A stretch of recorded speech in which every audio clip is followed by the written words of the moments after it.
Good morning students. अभी मैं आपके लिए लेके आया हूँ applied mechanics chapter number 2 simple lifting machine के इंपॉर्टेंट क्वेश्चंस और उनका सॉल्यूशन। तो ये जो सॉल्यूशन मैंने आपके लिए बनाया है, ये सॉल्यूशन मैंने लास्ट एमएसबीटी के 4 क्वेश्चन पेपर लिए और मॉडल सॉल्यूशन में से ये क्वेश्चन मैंने आपके लिए लाए हैं। तो मैं हर एक चैप्टर के ऊपर एक एक वीडियोस डाल रहा हूँ, तो आप सारे वीडियोस देखिए। वीडियोस में जो सॉल्यूशन है, अगर आपको वो सॉल्यूशन चाहिए तो कमेंट में आप आपका मेल आईडी मुझे भेज दीजिए और आपके कॉलेज का नाम आप भेज दीजिए, तो मैं आपको इसका पीडीएफ सेंड कर दूंगा, तो आपका इससे स्टडी इजी हो जाएगा। देखिए, अप्लाइड मैकेनिक्स एक ऐसा सब्जेक्ट है जिसमें आपको कैलकुलेशन करना ही पड़ेगा। तो आप विदाउट कैलकुलेशन अगर आप इसको सॉल्व करेंगे, ये पेपर आपका सॉल्व नहीं हो पाएगा, तो कैलकुलेशन मस्ट है। So without wasting a time, let's start our video. My self professor VM Kulkarni from Guru Govind Singh polytechnic Nashik. तो मैं आपके लिए लेकर आया हूँ अप्लाइड मैकेनिक्स से कुछ आईएमपी क्वेश्चंस और उनका सॉल्यूशंस। तो अपना सेकंड चैप्टर है simple lifting machine. Simple lifting machine का वेटेज जो है एमएसबीटी ने दिया हुआ वेटेज, जो 12 मार्क का वेटेज है। ये चैप्टर, इसके ऊपर जो क्वेश्चंस हमको आने वाले हैं एमएसबीटी में, तो वो क्वेश्चंस आएंगे 16 मार्क तक, 12 से लेके 16 मार्क तक इसके क्वेश्चंस हमको आ सकते हैं। तो ये सारे इंपॉर्टेंट क्वेश्चन है, तो ये सारे इंपॉर्टेंट क्वेश्चंस मैंने यहाँ पे लिखे हैं कि जिनके ऊपर जितने भी प्रॉब्लम्स आए हैं, वो सारे प्रॉब्लम्स मैंने यहाँ पे इंक्लूड किए हैं, और जो आईएमपी प्रॉब्लम्स है, आईएमपी क्वेश्चन है, उनका सारों का सॉल्यूशन मैंने यहाँ पे दिया है। तो let's start with the questions.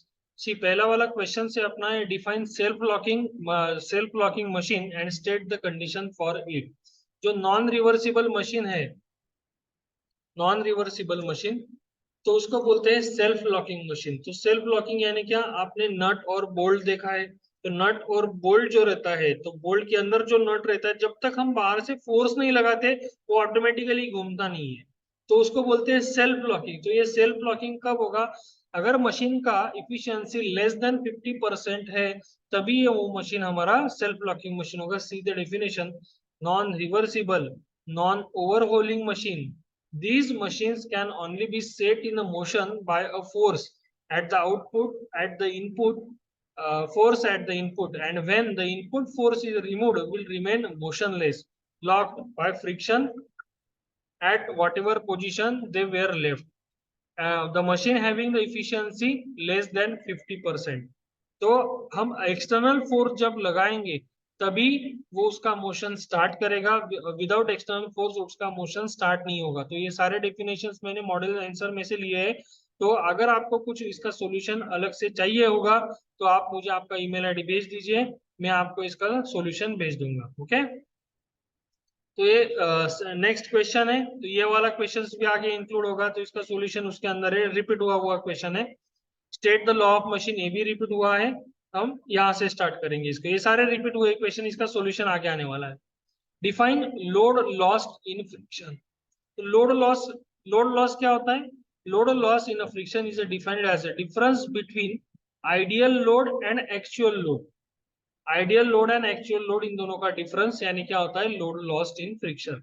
तो load loss in friction is denoted by W F. W F is equal to W I minus W. तो ये जो पूरा है, ये पूरा आप अच्छे से इसका फॉर्मूला अच्छे से याद रखिए, फॉर्मूले से पैसे आपको इसका डेफिनेशन भी लिखते आएगा। Load loss means W F is equal to W I minus W, and W I is nothing but the ideal load which is denoted by P into V R minus W. तो ये इसका definition load loss का। Next question है, in a machine an effort required to lift a certain load is a 200 newton when efficiency is 60%, find the ideal effort। तो ideal effort आपको पूछा है, तो यहाँ पे अगर आपने गिवन डेटा अच्छे से लिखा तो आपका प्रॉब्लम अच्छे से सॉल्व हो जाएगा। अभी ये जो पैटर्न हम देख रहे हैं क्वेश्चंस के, यही पैटर्न आपको इस बार का जो पेपर है उसमें आने वाले हैं, तो यही सॉल्यूशन आप कीजिए, 100% आपका पेपर निकल जाएगा। यहाँ पे देखिए, हमको क्या क्या फाइंड आउट करना है। सबसे पहले हमको आइडियल एफर्ट फाइंड आउट करना है, तो आइडियल एफर्ट का फॉर्मूला क्या है, हमको पीआई फाइंड आउट करना है। तो पीआई कौन से फॉर्मूले में आएगा, वो एक बार चेक करना पड़ता है, और जो जो चीज हमको दिया है, तो यहाँ पे क्या दिया है, इफिशियंसी दिया है और लोड दिया है। तो सबसे पहले आप इफिशियंसी का फॉर्मूला लिख लीजिए। Sorry, efficiency is equal to M A upon V R into 100। तो इफिशियंसी दिया है 60, वो डाल दीजिए। तो एम ए हमें पता है, एम ए का formula W upon P. W upon P upon VR into 100। तो W और P में से क्या दिया है, सिर्फ W दिया है हमको, तो W का वैल्यू यहाँ पे पुट कर दीजिए जो कुछ है। ओके, तो 60 एज इट इज है। हाँ, और एक चीज यहाँ पे, क्योंकि P दिया नहीं है तो हमको इसको रिफॉर्म करना पड़ेगा। तो रिफॉर्म कैसे करेंगे हम इसको, W upon P into VR करेंगे। ठीक है, तो 1 अपॉन P हमने साइड में इसको लिख लिया है, और W अपॉन VR ही सिर्फ यहाँ पे लिखा है। तो W अपॉन VR का आगे जाके क्या होता है कि W अपॉन VR का मीनिंग ही PI होता है। ओके, तो W upon VR into 1 upon 200 into 100।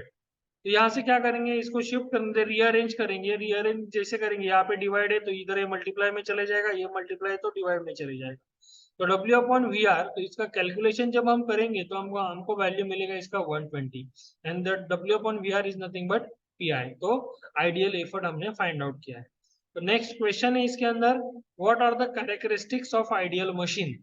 Ideal machine के कैरेक्टरिस्टिक क्या होते हैं, efficiency of the machine is 100%, output is equal to input, machine is a free from friction losses, and mechanical advantage is equal to velocity ratio। तो ये सारे points हैं, these are the characteristics of the ideal machines। तो ये आपको 2 mark के लिए पूछे जाएंगे। अगला वाला क्वेश्चन है, the diameter of bigger pulley and small pulley of western differential pulley block are 250 mm and 100 mm respectively। Determine the effort required to lift a load of 3 kilonewton with efficiency 80%। अभी देखो total 7 machine है, total 7 machine के फॉर्मूले आपको learn करना है। तो यहाँ पे क्या दिया है, वेस्टर्न डिफरेंशियल पुली ब्लॉक दिया है। तो वेस्टर्न डिफरेंशियल पुली ब्लॉक का जो फॉर्मूला है वीआर का, वो फॉर्मूला है VR is equal to 2D upon capital D minus small D. ठीक है, तो इसमें दो डायमीटर दिए हैं हमको, 250 mm दिया है, 100 mm दिया है। तो बट ऑब्वियस जो कैपिटल डी है उसका वैल्यू बड़ा होगा, जो स्मॉल डी है उसका वैल्यू छोटा होगा। तो बस ये दोनों वैल्यू इसमें पुट करेंगे और वीआर का वैल्यू यहाँ से फाइंड आउट कर लेंगे, पहला वाला। ओके सी, तो वीआर का हमको कितना मिला, 3.33। और जो दिया है हमको, क्या क्या दिया, इफिशियंसी दिया है ना, तो इफिशियंसी का फॉर्मूला लिख लो, M A upon V R into 100। तो इफिशियंसी का वैल्यू 80, एम ए का वैल्यू नहीं पता था, 3.3 वी आर अभी निकाला इंटू 100। तो देखो इसको रीअरेंज कैसे करेंगे, ये डिवाइड में है, तो इधर जाने के बाद मल्टीप्लाई में चलेगी जाए, मल्टीप्लाई में हो जाएगा, तो 80 इंटू 3.33, ये मल्टीप्लाइड इधर आने के बाद डिवाइड में चलेगा जाए अपॉन 100। इसका कैलकुलेशन करने के बाद एम ए का वैल्यू मिला 2.66। ओके, तो एम ए का फॉर्मूला पता है हमें, क्या है, W अपॉन P। तो एम ए का वैल्यू हमने पुट कर दिया 2.66, W का वैल्यू दिया था उन्होंने 3 अपॉन P। तो इसको रीअरेंज किया, रीअरेंज कैसे करेंगे, तो इस P को ऊपर भेजेंगे, 2.66 को नीचे लेके आएंगे, तो इसका वैल्यू मिला 1.13 किलो न्यूटन। एंड इसको न्यूटन में करना है तो इसको 1000 से मल्टीप्लाई करना पड़ेगा, 1130। तो ये होगा इसका सॉल्यूशन। आप कैलकुलेटर पे कैलकुलेशन इसका करके देखें, और आपको बार बार यही अगर वीडियो आप कंटिन्यूअसली देखेंगे ना, तो आपको क्या होगा, ये 12 से 16 मार्क तक, और पहला वाला जो वीडियो मैंने डाला है वो 8 मार्क का है, तो ये 16 मार्क्स एंड दैट 8 मार्क्स, तो टोटल आपका 24 मार्क्स का प्रिपरेशन ये 2 वीडियो के अंदर ही हो जाने वाला है। नेक्स्ट क्वेश्चन देखते हैं, machine has a VR of 250 and has its law P is equal to 0.01 W plus 5 Newton. Find MA efficiency, effort lost in a friction at a load of 1000 Newton, and also state whether the machine is reversible or not। तो ये सारे conditions दिए, ये law of machine का problem दिया है आपको 100%। ये प्रॉब्लम और इस जैसा प्रॉब्लम इस बार आपको आएगा लॉ ऑफ मशीन के ऊपर। ओके, तो सी, जो जो दिया है उस पर हम वर्क करेंगे। वीआर दिया है डायरेक्टली, तो वीआर निकालने की जरूरत नहीं, पी का वैल्यू ऐसे फॉर्म में इक्वेशन फॉर्म में दिया है तो वो लिख लेना है। और क्या क्या पूछा है, क्या क्या पूछा है हमको, एम ए पूछा है, इफिशियंसी पूछा है, एफर्ट लॉस पूछा है, और लोड लॉस पूछा है। तो लोड दिया है हमको 1000। So let start. सबसे पहले पी का वैल्यू लिख लिया 0.01 इंटू 1000 प्लस 5, पी का वैल्यू लिख लिया। और पी का वैल्यू जैसे हमने लिखा तो हमको डब्ल्यू का वैल्यू दिया था 1000, तो डब्ल्यू का वैल्यू हमने इसके अंदर पुट कर दिया। इस डब्ल्यू का वैल्यू 1000 दिया है तो ये यहाँ पे पुट कर दिया, पी का वैल्यू निकाल लिया। देखिए यहाँ पे 1000 पुट किया तो पी का वैल्यू मिल गया 15। तो एम ए का फॉर्मूला लिया हमने, डब्ल्यू अपॉन पी, डब्ल्यू का वैल्यू क्या था 1000, पी का वैल्यू था 15, तो एम ए का वैल्यू मिल गया 66.67।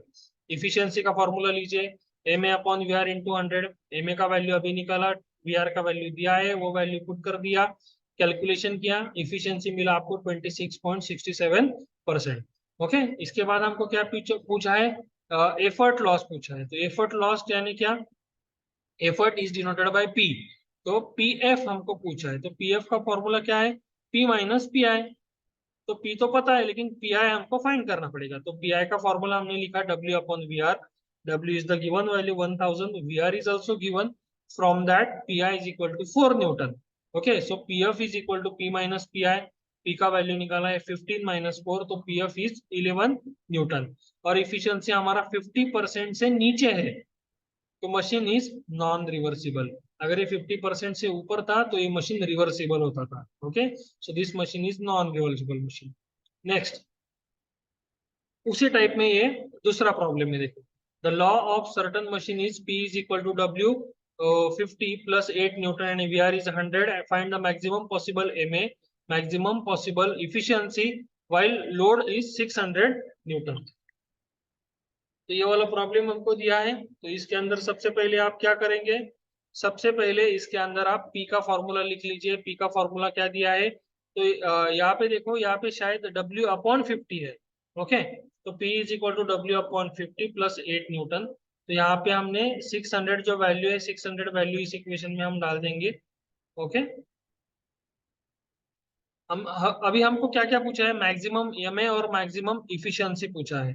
तो मैक्सिमम एमए का क्या फॉर्मूला है, maximum MA as the formula 1/m। दो पार्ट होते हैं, एक सिर्फ एमए और एक मैक्सिमम एमए होता है। तो मैक्सिमम एमए के लिए 1/m एक फॉर्मूला है। तो 1/ma इज इक्वल टू 1/1/50। तो ये 1/50 कैसे क्या आया, तो यहाँ से m जो होता है, वो m हमने कैसे फाइंड आउट किया, m इज इक्वल टू, तो यहाँ पे देखो,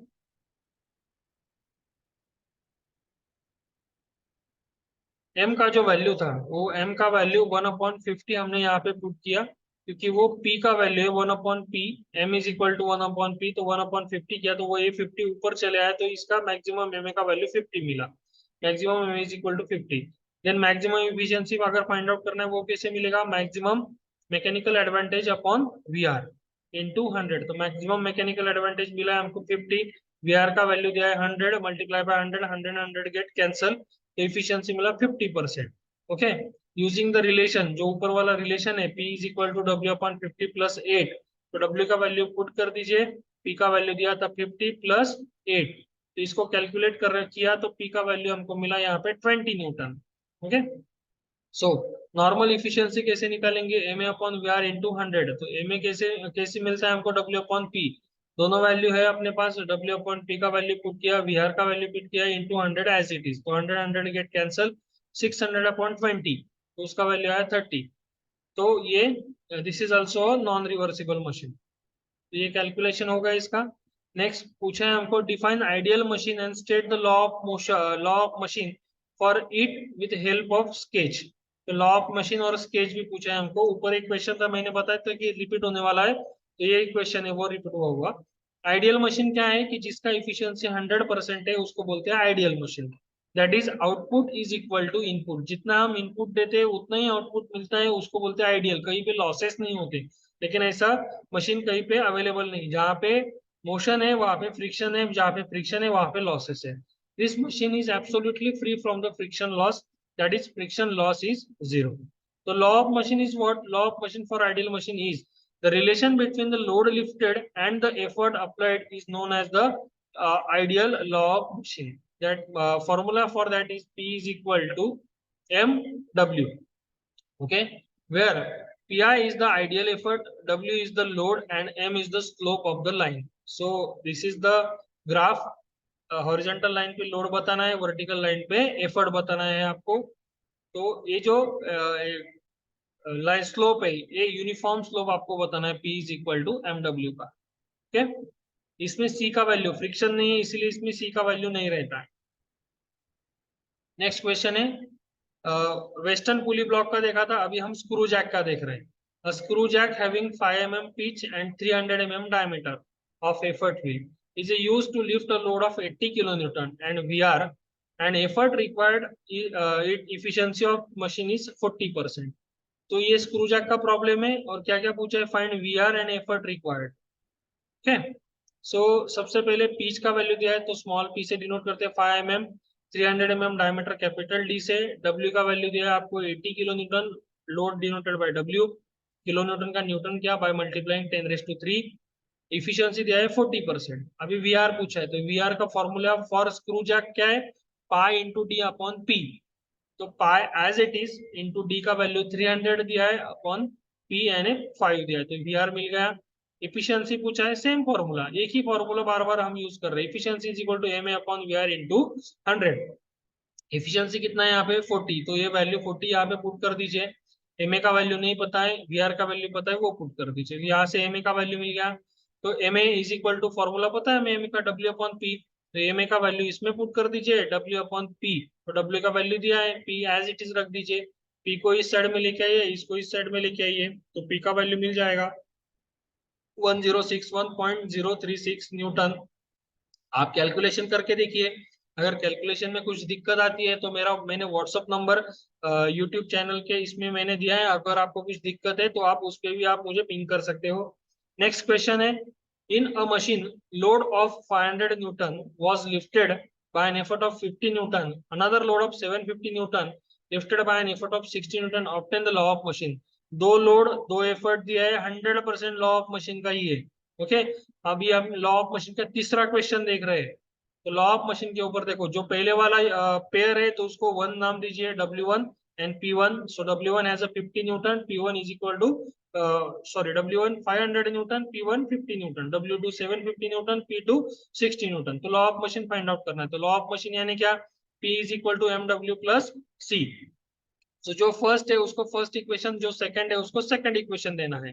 तो W P is equal to M W plus C. तो पहले वाले पी का वैल्यू था 50, एम का वैल्यू पता नहीं है, डब्ल्यू का वैल्यू 500 प्लस सी, इक्वेशन नंबर 1।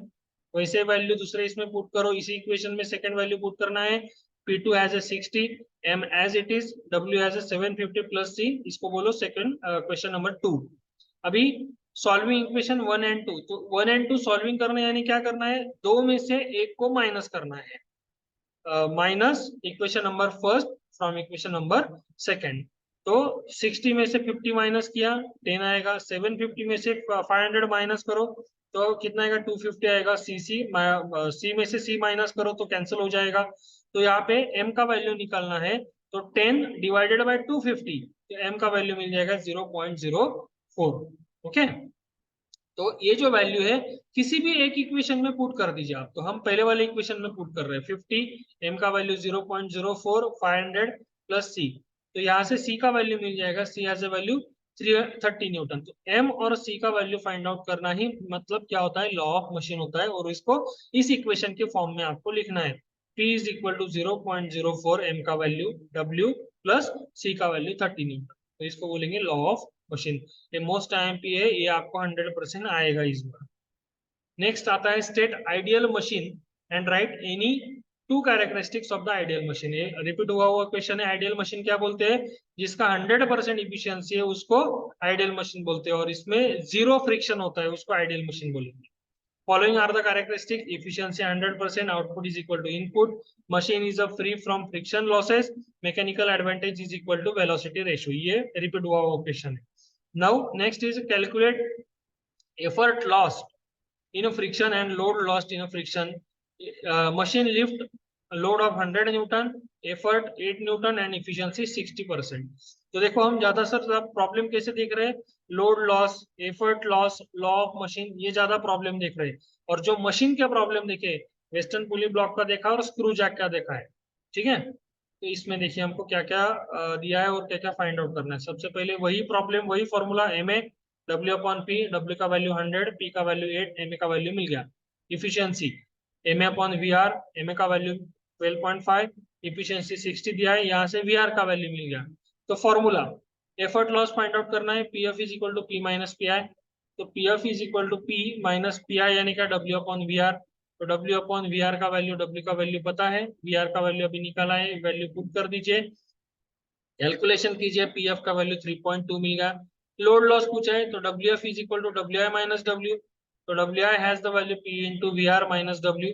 तो पी डब्ल्यू वी आर का वैल्यू माइनस डब्ल्यू, ये पूरा वैल्यू पुट कर दीजिए तो आपको डब्ल्यू एफ का वैल्यू मिलेगा 66.64। सिंपल है, बस आपको फॉर्मूले अच्छे से लर्न करके रखनी है। एक्सप्लेन लॉ ऑफ मशीन, फिर से वही आया लॉ ऑफ मशीन, लेकिन ये लॉ ऑफ मशीन है। ऊपर वाला जो देखा था वो आइडियल लॉ ऑफ मशीन था। आइडियल लॉ ऑफ मशीन में सी नहीं आता, फ्रिक्शन नहीं आता है, और इसमें फ्रिक्शन आएगा, इसलिए P is equal to M W plus C इसमें लेना है। द रिलेशन, वो ये वाला लाइन उसमें क्या सेंटर से स्टार्ट होता है, और इसमें या कॉर्नर से थोड़ा सा ऊपर से ये लाइन स्टार्ट करना पड़ेगा। The relation between the load lifted W and the effort applied P is known as the law of motion. This relationship, when plotted on a graph, result in a straight line as shown in below. The equation is P is equal to mw plus c. तो ये वाला graph आपको draw करना जरूरी है, important है। P is equal to mw plus line को नाम दे दीजिए। नेक्स्ट क्वेश्चन है इसके अंदर, calculate load lifted by differential axle and wheel. Differential axle wheel फिर से रिपीट हुआ। Diameter of wheel is 36 centimeter and that of the axle are 9 centimeter and 6 centimeter. The efficiency of machine is 80% and effort is 100 Newton. So बहुत सारे बच्चों को confusion क्या होता है कि कौन सा D कहाँ पे लेना है, क्या लेना है। सिंपल है, देखो बेटा, जो बड़ा है उसको ऊपर रखिए, जो छोटा है उसको नीचे रखिए, इसमें माइनस कुछ नहीं आने वाला। ओके, तो यहाँ पे देखो, फॉर एग्जाम्पल वी आर का क्या फॉर्मूला है, 2D upon D1 minus D2। 2 into D यानी क्या, कैपिटल डी कितना दिया है 36, तो ऊपर रख दीजिए, क्योंकि सबसे बड़ा वो है ना, तो उसको ऊपर ले लीजिए। 9 और 6 में से बड़ा कौन है, 9, तो उसको आगे ले लीजिए, 6 को पीछे ले लीजिए। ये किसका है, वो किसका है, ये कंफ्यूजन ही नहीं रखना है, जो ऊपर है उसको आगे आगे लेते जाइए। ओके, तो वी आर का वैल्यू, और हर एक एग्जाम्पल में वैसे ही जितने भी मशीन है ना, 7 मशीन के फॉर्मूले वही, मैक्सिमम वैल्यू ऊपर रखना है या तो आगे रखना है, छोटी वैल्यू वैल्यू पीछे रखना है। तो ये वी आर मिल गया, M A is equal to W upon P. तो डब्ल्यू अपॉन पी, डब्ल्यू का वैल्यू नहीं है हमारे पास। Efficiency is equal to M A upon V R into 100। तो यहाँ से पहले एम ए का वैल्यू निकाल के, जो पहले वाला कैलकुलेशन हमने किया था, एम ए का वैल्यू निकालते थे, फिर डब्ल्यू अपॉन पी करते थे, वैसे किया तो भी चलेगा, नहीं तो फिर यहाँ पे डायरेक्ट किया तो भी चलेगा, जैसे आपको अच्छा लगे वैसा कैलकुलेशन कीजिए। इफिशियंसी 80% दिया है, W upon P, M A का वैल्यू डायरेक्ट फॉर्मूला हमने इसके अंदर डाला है 24 इंटू 100। तो ये 100 नीचे चले जाएगा, 100 कैंसिल होगा, डब्ल्यू अपॉन 24, तो 80% है, तो ये 24 इधर जाके मल्टीप्लाई हो जाएगा, तो ये हमारा डब्ल्यू का वैल्यू हमको मिलेगा 1920। डिफरेंशियल एक्सल व्हील का बस वीआर का फॉर्मूला चेंज होता है, बाकी सारे फॉर्मूले सेम रहते हैं। Next question, calculate effort required to lift a load of 3 kilonewton in a load of 1 kilonewton lifted by an effort of 56 kilonewton and 2 kilonewton lifted by 96। देखिए दो पेयर आए, मतलब ये क्या है, 100% लॉ ऑफ मशीन है। तो P is equal to M W plus C. पहला वाला पेयर लिखा हमने, कितना है 56 and 56 kilo newton and 1 kilo newton. 56 newton and 1 kilo newton है, किलो न्यूटन का न्यूटन करना पड़ेगा, तो वो 1000 न्यूटन हो जाएगा। तो P का value 56, M as it is, W का value 1000 newton plus C, equation number first. Second वाला है 96, M 2000 प्लस C। तो क्या करना है, बड़े में से छोटे को माइनस करना है, इतना ही ध्यान में रखिए। 96 में से 56 माइनस कर दीजिए 40, 2000 में से 1000 माइनस कर दीजिए 1000। तो अभी m का वैल्यू निकालना है, तो 1000 इसको डिवाइड में भेज दिए, तो m is equal to 40 upon 1000, तो 0.04, c डायरेक्ट कैंसिल हो जाता है यहाँ पर। तो ये m का वैल्यू इनमें से किसी भी एक इक्वेशन में आप पुट कर दो, तो फर्स्ट वाले इक्वेशन में हमने पुट किया तो c का वैल्यू मिल गया। तो इस इक्वेशन के फॉर्म में वो वैल्यू लिखना है, p is equal to m का वैल्यू जो निकाला था वो w प्लस c का वैल्यू 16 एज इट इज। तो ये होगा आपका लॉ ऑफ मोशन। तो ये law of motion find out करने के बाद उन्होंने क्या दिया है, तो उन्होंने एक w का वैल्यू दिया था, तो उस पे से p का वैल्यू निकालना था। तो इस इक्वेशन को यूज करके P is equal to 0.04 W plus 16 use करके W का वैल्यू पुट करना है 3000, और यहाँ से P का वैल्यू मिला उसका 136 Newton. Okay, so next question is state VR of geared pulley block. Geared pulley block का VR सिर्फ पूछा है 2 मार्क के लिए। तो ये दो टाइप का VR आता है, VR is equal to N1 upon N2 into N3 upon N4। जब इसका अगर कोई प्रॉब्लम आया तो इसमें भी सेम स्ट्रेटेजी आप यूज करना है, मैक्सिमम वैल्यू ऊपर लिखो और मिनिमम वैल्यू नीचे लिखो। और उसका दूसरा फॉर्मूला है V R is equal to capital D upon small D into N3 upon N2। तो कई कई बार क्या होता है, गियर्ड पुली में डायमीटर देते हैं, कई कई बार उसके टीथ देते हैं, तो ये उसके दोनों फॉर्मूले हैं। Next question is, for a certain machine VR is 125, load 11.90, effort 190, calculate effort required to lift a load 72 kilonewton. तो identify the type of machine.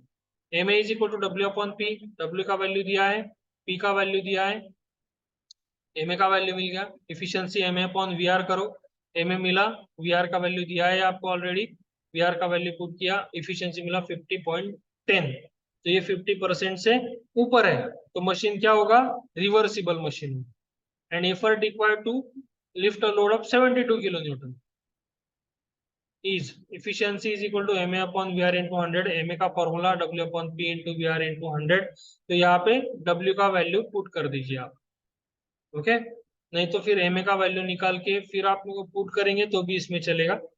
तो 50.10 इफिशियंसी का वैल्यू पुट किया, W का वैल्यू जो अभी दिया है उन्होंने 72 into 10⁻³ upon P, तो ये P नीचे आ जाएगा, और इसको कैलकुलेट करना कैसे करना है आपको, 120 P को ऊपर लेके आइए, 50 को नीचे लेके आइए, और फिर इसका पूरा कैलकुलेशन कीजिए, तो P का वैल्यू आपको 11.49.70 ये मिल जाएगा।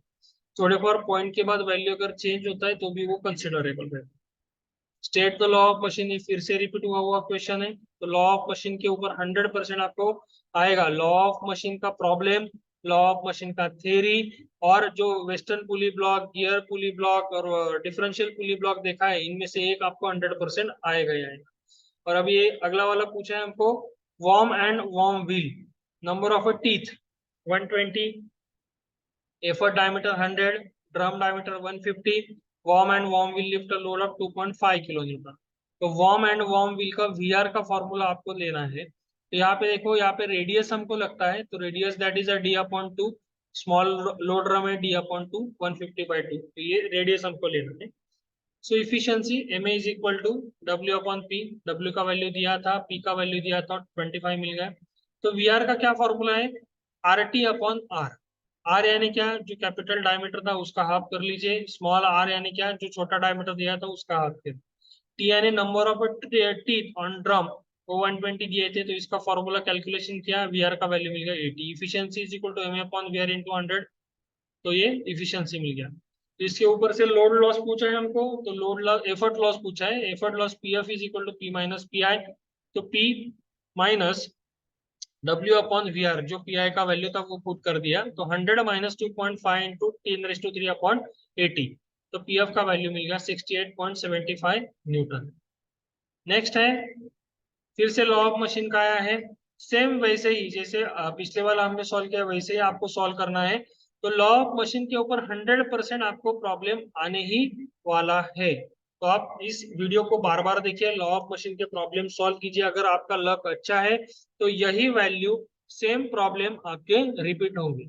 So thank you very much for watching my videos, आप ज्यादा से ज्यादा लाइक कीजिए, शेयर कीजिए, सब्सक्राइब कीजिए चैनल को, और ज्यादा से ज्यादा बच्चों तक ये पहुंचा दीजिए, क्योंकि ये 12 से 16 मार्क तक ये चैप्टर आपको आ सकता है, अगर आपका लक अच्छा है तो 20 मार्क तक ये जो प्रॉब्लम्स है सिंपल लिफ्टिंग मशीन की आपको आ सकते हैं।